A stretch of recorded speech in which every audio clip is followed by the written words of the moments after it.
Hey, what's going on, guys? So today we're talking about a pure Eldritch deck profile, and I say the word pure. I mean, there are some non-Eldritch cards in here, obviously, but this is probably as close to pure as it's going to get. This was actually piloted by Mitchell Carter over the weekend. Once again, at Starlight Games, they ran a pretty large locals. I know when you usually think of locals, you think of a 2 to 3 round tournament with like anywhere from 8 to 12 players. I actually attended the locals yesterday at the tournament. Obviously, everybody was following the COVID guidelines, different things like that. But there was over 40 people at this locals, and there was 5 rounds of Swiss, which was actually pretty crazy. So it was a little mini regional there, actually, and this was the deck that literally got first place, right? Let's just jump right into it. 3 copies of Ash Blossom and Joyous Springs. Now, something interesting too about this card of note, it's actually a zombie monster. So this has even more synergy. Like, if it didn't already need a reason to be ran, it actually has even more synergy with it because it's a zombie monster and you can kind of use it as link material if it bricks. But obviously, Ash Blossom's Ash Blossom, right? 1 copy of Doom King ELDLICH. For those who don't know what this card does, during the standby phase, if the face-up card is in the field zone, and this card's in your graveyard, you can special summon it in defense position, right? And you can only use this effect once per turn. Once per chain, when a zombie monster except itself activates an effect, you can apply one of these effects, negate that effect, or banish 1 monster from the field or graveyard, right? So what's cool about that is that Zombie World's on the field, all of your opponent's monsters, and we'll talk about this card in a second, but all your opponent's monsters are zombie monsters, right? So then this can just start negating your opponent's monsters. But on top of that, if this card's on the field, even if Zombie World's not on the field, you activate a Unizombie, you can start popping your opponent's cards even without Zombie World. 3 copies of Droll and Lockbird. Obviously, 2 copies of Eldritch the Golden Lord. 2 copies of Fantastical Dragon Phantasme. 2 copies of Glow Up Bloom. So this is like Glow Up Ball, but like better for zombies, right? So if this card is sent to the graveyard, you can banish this card from the graveyard, add a level 5 or higher zombie monster from your deck to your hand, right? And obviously, that's the Golden Lord. Obviously, that's Doom King, right? But another thing, too, if a Zombie World is in the field zone, any field zone, but usually your opponent's not running Zombie World, right? You can special summon it from the deck instead.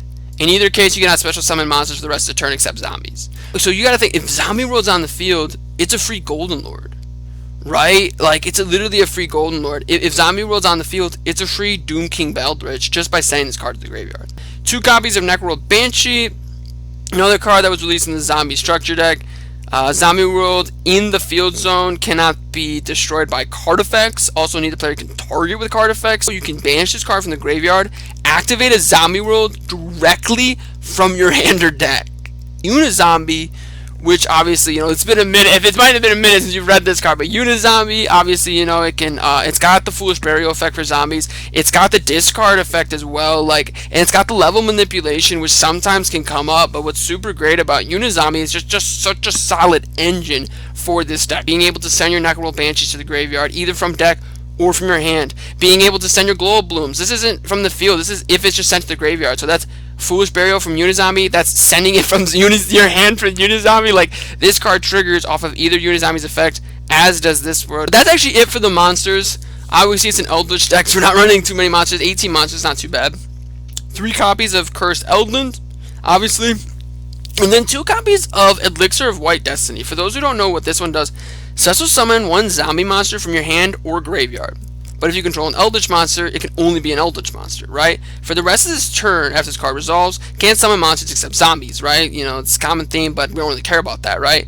You can banish this card from your graveyard, set a golden land spell trap directly from your deck. So it's got the same clause that all the other, golden land cards have, right? And so it searches out all the golden land cards essentially without actually searching them. So it dodges Ash Blossom just like all the other golden land cards do. But on top of that, it summons out your Doom King back if the Golden Lord's on the field, or just summons out your Golden Lord back, right? Or it summons out this one. This one's also an Eldritch card. This card can be a top deck. If this card's in your graveyard, you can just bring this card right back out with this card if it was properly summoned. Very, very powerful and underrated card, and I think the main reason why we don't see this card a lot is just simply because usually the Eldritch is just used as an engine. It's just the Eldritch the cheer to make this deck better, right? But in a pure Eldritch deck like this is, you can run a card like this and actually get the full amount of effect. Like, actually, Mitchell said that this was one of the best cards of the deck. Then we're running 1 copy of 7 Cities of the Golden Land,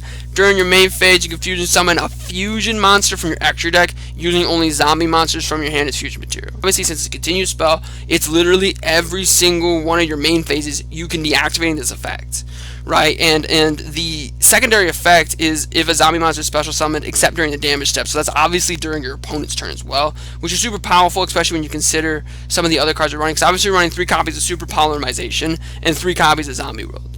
Right, so this is really the main thing, and then Mitchell commented on this, like this was the main thing that was just absolutely bonkers about this, because if you see Eldritch, what are you thinking you're going to play around? You know, the Conquistadors, you're going to have to play around Akiro, and then you're going to see what other cards are being ran with this Eldritch deck. Is it Zoo? Is it Invoked? Is it something else? Different things like that.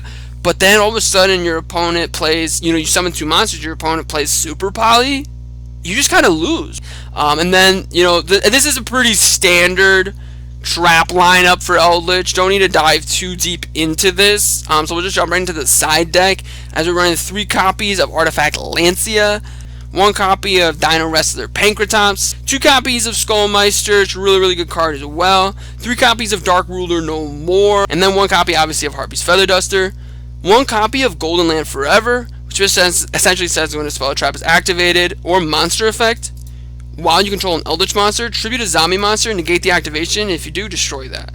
Right? So this is another example of a card. We don't really see it a lot of times in like Eldritch variants, just simply because like maybe you don't always have the Eldritch monster on the board, maybe you don't always have a zombie monster to tribute, or you don't really want to tribute your only zombie monster. But in a pure Eldritch deck, we don't really care about the zombie monster. We're triggering Glow Bloom with this, excuse me. 2 copies of Heavy Storm Duster, and then 2 copies of Waking the Dragon. This is just absolutely an insane card, and if you're running like a stun heavy deck, what you really need to consider Waking the Dragon. You know, in this deck, what's really cool about this deck in particular is it doesn't need to run cards specifically for Waking the Dragon, right? So that's it for the side deck. On the extra deck gets really spicy. So 2 copies of Drag Necro Nether Soul Dragon. Can be fusion summoned with 2 zombie monsters. Once again, the synergy is Super Poly and Zombie World is so relevant here. Your opponent summons, I don't know, a Rocket Tracer, it turns into a Striker Dragon, summons out a White Dragon monster, and then you Super Poly them both away, and they're like, oh crap, what am I going to do? You just summoned this card, right? So it must be fusion summoned. Monsters cannot be destroyed by battle with this card. At the end of the damage step, if this battle the monster, that monster attack becomes 0. Also, if that monster is still face up on the field, special summon a token with the same level and attack as the monster's original level and attack, and you can only control 1 of these cards. And then 2 copies of Eldritch the Mad Golden Lord. So Mitchell Carter said that this was probably the true like best card of the deck, like this of the day. For those who don't know what this card does, because you don't really see this card, too often in non-pure Eldritch formats, but you know, if you notice, it says level 5 or higher zombie monster, right? So obviously, once again, the synergy is real with Zombie World and Super Poly, right? But Unizombie can also get to level 5.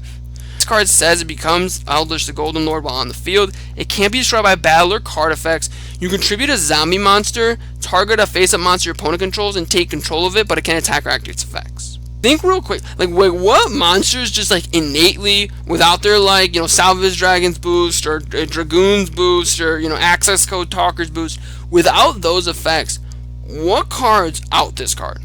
Just without those effects, right? Just assuming that they can't activate those. Not a lot of cards can just beat over 3,800, and oh, by the way, it's a Snatch Steal, right? And then 1 copy of Mud Dragon of the Swamps, 1 copy of Predaplant Dragos Stavpelia. I probably butchered that one, but it's 1 fusion and dark monster. You know, you might think, well, maybe, you know, can't run. Well, it's actually really good. Once again, Super Poly synergy. Don't want to beat it over the head, but I'm going to. Obviously against Invoked and Shadal's, really good. They summon Macabre Winda.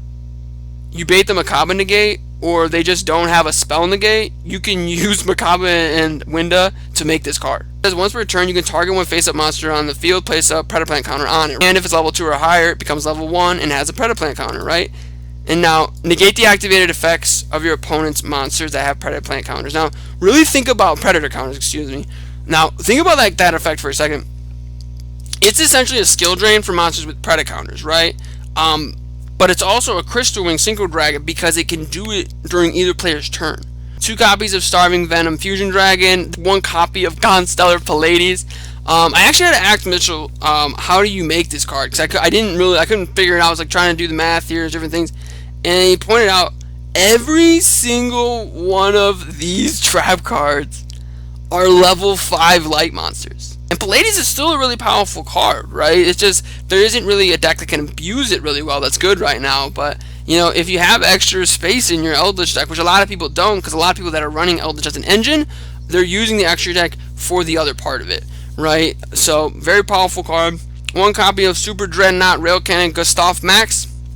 This is the second deck profile in a row that this card has been here. It's a really solid game ender. Like, it's an old-fashioned card, but it's a really solid game ender. That's it for the Xyz monsters. Now, for the Link monsters, a Vendread Savior. Obviously, it becomes Vendread Slayer while it's on the field. You can target 1 Vendread card in the graveyard, add to your hand. That's not super-duper relevant, but during damage calc, if this card battles an opponent's monster, you can send a zombie monster from your deck to the graveyard. Now, the opponent does lose, it does lose attack equal to the monster's level times 200. So, obviously, if you send Golden Lord, that's 2,000. But if you send Glow Bloom, now you trigger Glow Bloom's effect. If you send Necro Banshee, now that Necro Banshee's in the graveyard, you can banish it to activate a Zombie World. So, pretty decent synergy there, actually, with it. Vendread Savior, Nightmare Unicorn, because it's Nightmare Unicorn, Link Karibo, so they can get, you can get Glow Bloom in the graveyard. 2 copies of Vampire Sucker. For those who don't know, if you attribute summon a monster, for a tribute summon, you can tribute a zombie monster your opponent controls, even if you don't control them. You can only use each of the effect once per turn. You can target 1 monster in your opponent's graveyard, special summon it to your opponent's side of the field. If a zombie monster is special summoned from either player's graveyard, draw 1 card. Now, obviously, that affects only once per turn, but if Vampire Sucker and Zombie World's on the field, and your opponent special summons any monsters, they're a zombie, you draw a free card, right? And that could be an Ash Blossom, that could be a Phantasme, that could be a Droll and Lockbird, that could be an extender that you definitely need, right? There's a lot of different things like that. Ever since this card has come out, just like zombie.deck, which is kind of what this is, but it's really more pure Eldritch, they've been great. Because this card just provides so much utility for zombie decks, especially with the way the Link arrows point. It's a really, really powerful card. And then 1 copy of Yuki Ano, the Absolute Zero Makiyashi. Negate any activated effects of your opponent's banished monsters. If a monster is special summoned from the graveyard, or a monster is activated in the graveyard, you can target 1 other face-up monster on the field, change the attack to 0, and if you do, negate its effects. And you can actually use this effect twice per turn. I asked if Mitchell would change anything about the deck, and he honestly said he doesn't think so, and I really don't blame him. The matchups were, first round Dino 2-0, second round Altergeist 1-0-0. Only had time for 1. I was actually sitting next to him while he was doing that, and so he that was a crazy matchup. This deck versus Altergeist. Round 3 Dino 2-0. Round 4, Cyber Dragon 2-0. I faced that Cyber Dragon player. It was a good Cyber Dragon deck. And a good Cyber Dragon player. Let me just say that. Alright, it's not just like, oh, it's Cyber Dragon, so it's just a free. No. And Cyber Dragon is a really, really underrated strategy. It's a really, really good strategy. So that's another great win. When he went 2-1 against Sky Striker. Right? So only lost 1 duel the entire 5-round tournament against 40 players.